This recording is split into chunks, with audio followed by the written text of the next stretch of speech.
오늘도 말씀 가운데 하나님의 큰 은혜가 넘치기를 바랍니다. 감람산은 치열한 전쟁터였습니다. 기도가 전쟁터가 될 수 있구나라는 것을 깨닫게 됐죠. 사람의 뜻과 하나님의 뜻이 부딪히는 그런 장소였습니다. 칼과 창이 부딪히는 전쟁터 이상으로 예수님은 땀을 핏방울같이 흘리시면서 결국에는 내 뜻대로 마옵시고 아버지의 뜻대로 하옵소서라고 기도합니다. 제자들은 그 순간에 예수님이 어떤 싸움을 싸우고 있는지도 모르고 피곤해서 잠들어 있습니다. 어제 나눴지만 어쩌면 지금 이 순간에도 어떤 전쟁이 일어나는지, 어떤 치열한 하나님의 또 이 행하심이 있는지를 우리가 잊고 있을 수 있습니다. 우리가 깨어 기도하는 그 은혜를 받은 줄 믿습니다. 그래서 결국 칼과 몽치를 들고 예수님을 붙잡으러 온 대제사장의 종의 귀를 베드로는 칼로 내리칩니다. 기도하지 않으니 하나님의 뜻을 따르는 예수님을 사람의 뜻으로, 내 뜻으로 막아선 것입니다. 하나님의 나라는 하나님과 동업해서 이룰 수가 없어요. 하나님 말씀에 순종하여 이루어야 되는데 베드로는 내 뜻으로 예수님과 동업하여서 하나님의 나라를 이루려고 하는 그런 죄를 범한 것입니다. 베드로는 사실 예수님을 사랑하기 때문에 그렇게 행동한 것이었습니다. 사람들은 그렇기 때문에 베드로가 그렇게까지 큰 잘못을 저질렀나 싶습니다.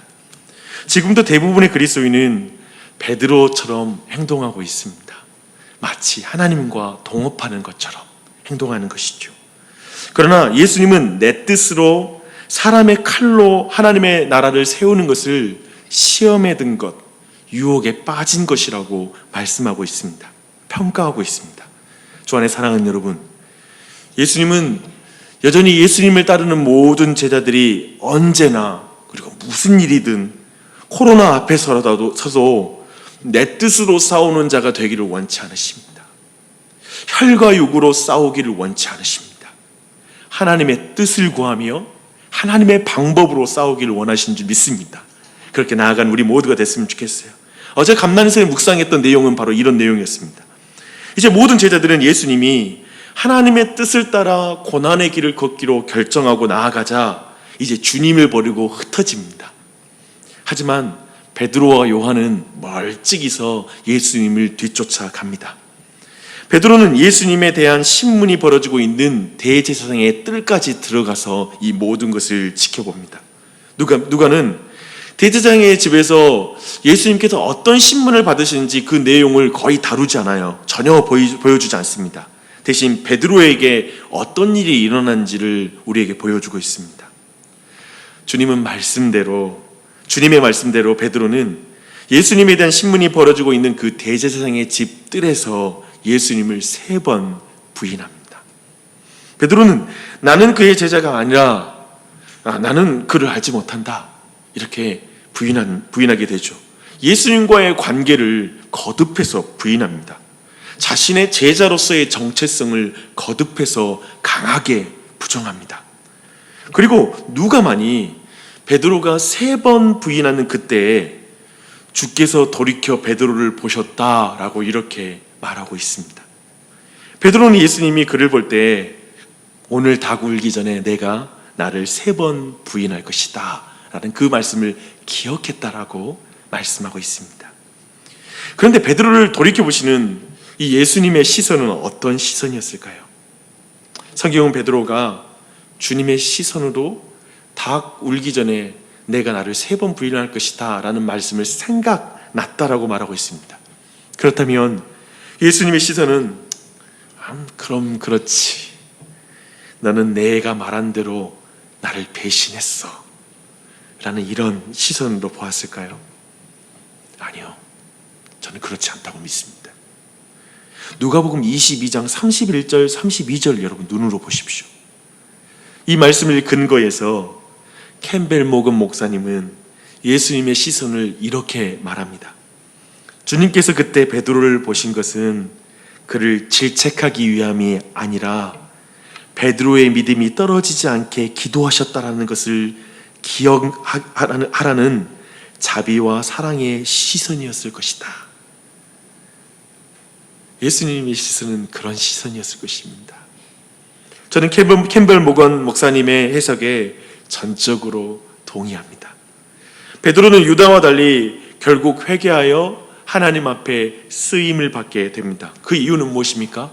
베드로가 유다보다 더 죄를 적게 저질러서 그럴까요? 그가 작은 죄를 지어서 그렇습니까? 아니요. 베드로에게 예수님이 하신 그 말씀 때문에 베드로는 주님을 계속 따르게 되었습니다. 내가 너를 위하여 내 믿음이 떨어지지 않기를 기도하였노니 너는 돌이킨 후에 내 형제를 굳게 하라. 3번 배신할 거야. 하지만 난 너를 위해서 기도한다. 돌이킨 후에 내 형제를 굳게 해라. 이 말씀이 그를 수제자 되게 한 줄 믿습니다. 이 말씀까지 베드로는 기억했을 것입니다.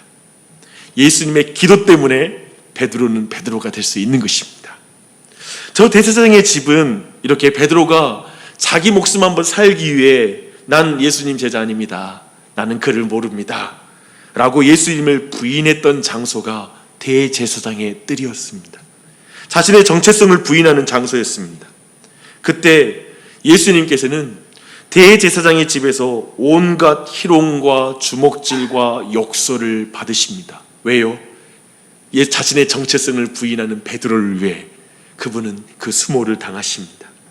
이제 날이 새자마자 열린 공회에서 예수님께서는 2가지 질문을 받으십니다. 내가 그리스도냐라는 질문과 내가 하나님의 아들이냐라는 2가지 질문입니다. 예수님은 첫째 질문에는 대답하지 않으세요.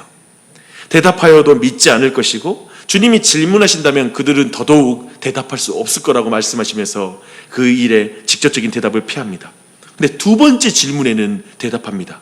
내가 하나님의 아들이냐? 너희들이 내가 그라고 말하고 있다 라고 말씀하시죠. 즉 예수님이 내가 그다 라고 말하는 것입니다. 이것은 살기 위해 예수님과의 관계를 부인했던 베드로와 너무나 대비가 됩니다. 주님께서는 당신의 죽음을 재촉하는 그런 대답을 하신 것입니다. 하나님과의 관계를 부인하면 예수님은 분명 살 수 있을 거예요. 그 관계만 부인하면 예수님은 자신의 목숨을 건질 수 있을 것입니다. 그러나 예수님은 하나님과의 관계를 부인하지 않으십니다. 사람들 앞에서, 그것도 자신의 죽일 이유를 찾고 있는 사람들 앞에 그 이유를 그들에게 분명하게 말해줍니다. 왜요? 자신의 정체성, 예수님과의 관계를 부정한 베드로를 구원하기 위해서 하나님과의 관계를 부인하지 않으십니다. 이제 예수 그리스도는 하나님의 아들로서 대속의 죽음을 당한다라는 걸 분명하게 드러냅니다. 그것만이 예수님과의 관계를 부정한 베드로를 온전히 세울 수 있기 때문에 그렇습니다. 이제 정리를 하겠습니다. 우리는 베드로가 믿음에서 떨어지지 않고 결국 회복되어 형제들을 견고하게 하는 그런 인생으로 변화되는 그 이유를 분명하게 발견합니다. 베드로는 예수님과의 관계를 부인하고 자신의 정체성을 부인했습니다. 나는 그의 제자가 아니다. 나는 그를 모른다. 그 베드로는 살기 위해 부인했습니다. 배신했습니다. 하지만 우리 구주 예수님은 베드로를 살리기 위해 죽음의 길을 걸으십니다. 배신한 베드로를 살릴 수 있는 유일한 길은 예수님이 하나님의 아들로서 십자가에 달려 죽으셔야 하면 예수님은 베드로를 살리실 수 있습니다. 예수님은 자신의 정체성을 부인하지 않으십니다. 도리어 이제 예수님은 하나님의 아들로서 그리스도로서 십자가를 짊어지시는 것임을 분명하게 공회 앞에서 선언하고 있는 것입니다. 할렐루야. 그래서 베드로는 교회를 세우는 베드로가 되는 줄 믿습니다. 대제사장의 뜰에 있는 베드로를 통해 다시 한번 우리 모두가 지금 여기를 살아가는 우리를 돌아보았으면 좋겠습니다. 주님은 일찍이 제자들에게 이렇게 말씀하셨습니다. 누구든지 사람 앞에서 나를 시인하면 나도 하늘에서 계신 내 아버지 앞에서 그를 시인할 것이요, 누구든지 사람 앞에서 나를 부인하면 나도 하늘에 계신 내 아버지 앞에서 그를 부인하리라. 베드로는 예수님을 죽기까지 따를 것이라고, 예수님을 배신하지 않을 것이라고 장담했습니다. 하지만 그런 사람들 앞에서 주님을 시인할 실력이 없다는 걸 분명히 드러냈습니다. 그처럼 우리도 그렇지 않습니까? 어쩌면 어두운 세상에서 주님을 신실하게 따를 실력이 없는 자신을 보지 않았습니까?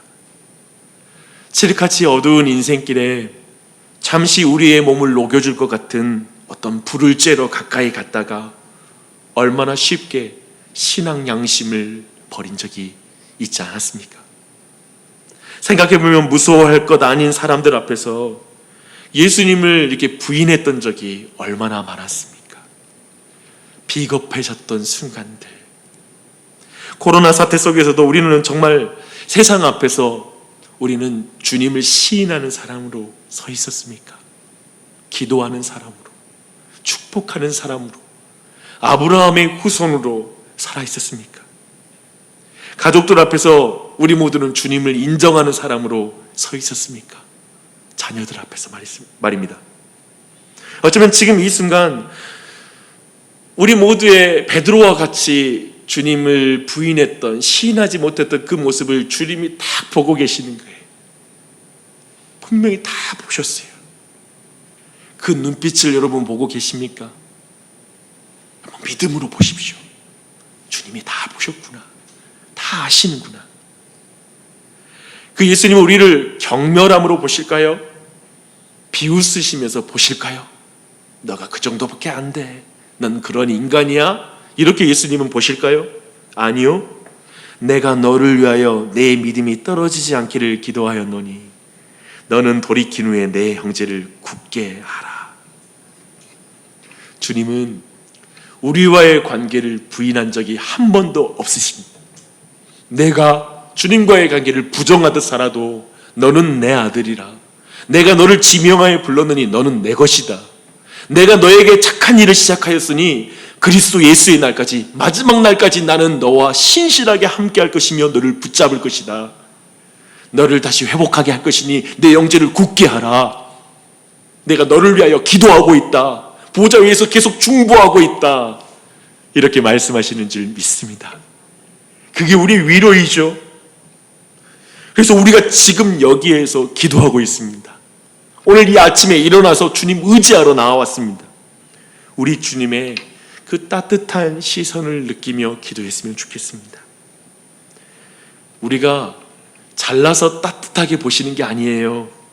예수님의 공로로 말미암아 우리를 따뜻하게 보시는 거예요.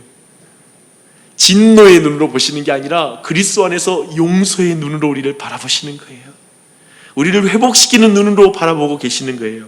그 눈을 의식하며 기도하는 이 아침이 되시기를 바랍니다. 이제 함께 기도하며 나아갔으면 좋겠어요.